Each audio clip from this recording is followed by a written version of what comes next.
Okay, so this is the all-new Vivo X200T. Now, Vivo's placed it right between the regular X200 and the X200 FE. And that's interesting because the X200 FE has been wildly popular.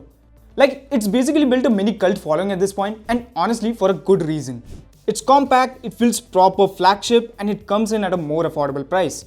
So the big question is, does X200T even make sense?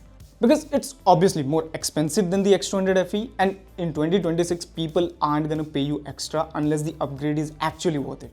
So we decided to do the only logical thing. We're putting the X200T versus X200 FE through a full comparison to figure out if it's genuinely better or stuck in a middle child situation. But before we get into it, if you like these kind of real world comparison videos, make sure you subscribe to TechHook and hit that like button. Okay, let's start with the design because there are some genuinely interesting things happening here. From the back, the X200T looks far more like a proper X200 device than the X200 FE. And that comes down to the camera module. The X200 FE uses a vertical pill-shaped camera layout. One of the cameras in the Aura light sit outside that pill. The X200T, like every other X200 phone, goes with a large circular camera module placed right at the center. There is a trade-off though. Because of that design, the X200T feels slightly top-heavy compared to the X200 FE. Build quality is excellent on both. The backs feel glass-like with a silky, velvety texture paired with aluminum frames. The X200T is the bigger phone overall, but not as heavy as I expected. The X200 weighs around 203 grams and is just 7.99mm thick, while the X200 FE comes in at about 186 grams and 8mm thick.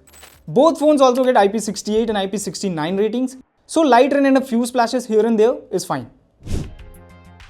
Up front for the display, both phones are using short sensation core glass. I personally lean towards the X200 FE because its compact size makes it feel denser in hand, but that's a personal choice. Now, displays are one of those areas where the spec sheet makes it sound more dramatic, but in real use, the gap is much smaller. The X200 FE gets a 6.31-inch LTPO panel, while the X200T jumps to a larger 6.67-inch LTPS panel. You get 1.5K resolution, 120Hz refresh rate, and HDR10+ support on both phones. Despite the bigger screen, the X200T looks just as sharp as X200 FE. Clarity is not an issue at all. Color reproduction is almost identical because both use Zeiss's master color display tech. As a result, HDR videos on YouTube really pop, and Netflix shows and movies look vibrant on both of them. Outdoors is where the X200 FE has a small advantage. Its 1800 nits HBM brightness makes sunlight visibility better than the X200T's 1600 nits. The X200T adds ultrasonic fingerprint scanning, so it edges ahead here. As for speakers, the audio is strong on both as both get stereo speakers. I felt the X200T has a slightly better bass. Cameras is where things get really interesting because both phones flex their flagship camera muscle.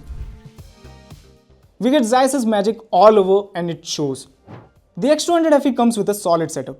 You get a 50MP main camera with OIS, a 50MP 3x telephoto with OIS, and an 8MP ultra-wide. The X200T goes harder on paper with an all 50MP approach, a 50MP main with OIS, a 50MP telephoto, and a 50MP ultra-wide. On paper, the X200T feels like the obvious winner, but after testing both, the gap is smaller than I expected. Photos from both the main cameras are excellent. You get lots of detail. Colors look natural, skin tones are mostly spot on, and highlights are handled very well. They do lean slightly underexposed at times, but to an untrained eye, the results are almost impossible to separate. The differences start showing when you switch to the ultra-wide. The lower resolution sensor on the X200 FE does hold it back compared to the X200T, especially when you pixel peep. Low light follows a similar pattern. The main camera on both phones do a fantastic job, but once again, the X200T pulls ahead on the ultra-wide thanks to the higher resolution sensor. Portraits are strong on both, with reliable edge detection and a creamy, natural-looking bokeh. Zoom shots are solid on both phones. Video performance is very close. Both shoot 4K at 60fps with good stabilization and HDR support. For slow motion, the X200 FE tops out at 1080p 120fps, while the X200T can go up to 240fps. Selfies are the one area where the X200T takes a small hit. It uses a 32MP sensor versus the X200 FE's 50MP. Clarity is not dramatically different, but I prefer the color output from the X200T. Overall, it's a close toss-up, but based on how I personally use my phone cameras, I would lean towards the X200T. In performance, we again see the X200T pull ahead. The X200T runs the Dimensity 9400 Plus, which sits just a step below the 9500. The X200 FE uses the Dimensity 9300 Plus. On paper, that actually places X200T above X200 and even X200 Pro in the lineup.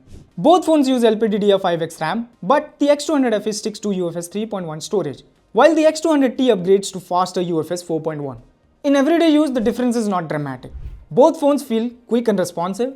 Where the X200T gains an edge is with the heavier files and demanding apps, especially larger games. Benchmarks make that gap clearer. In Antutu, the X200T pulls ahead by almost a million points.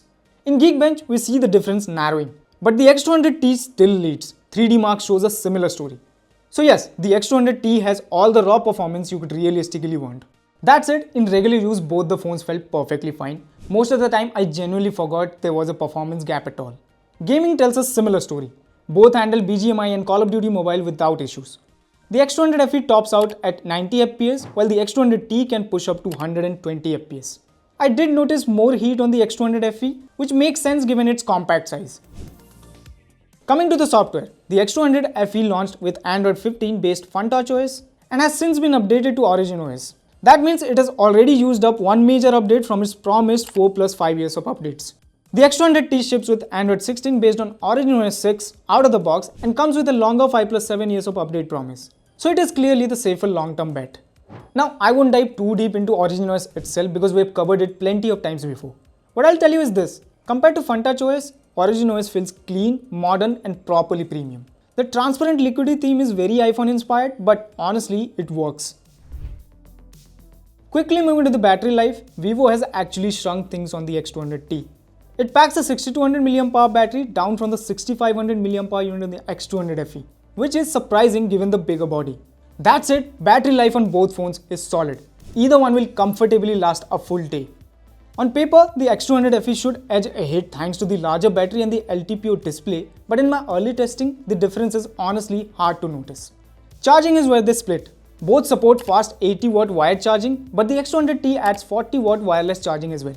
So, this was a much closer race than I expected.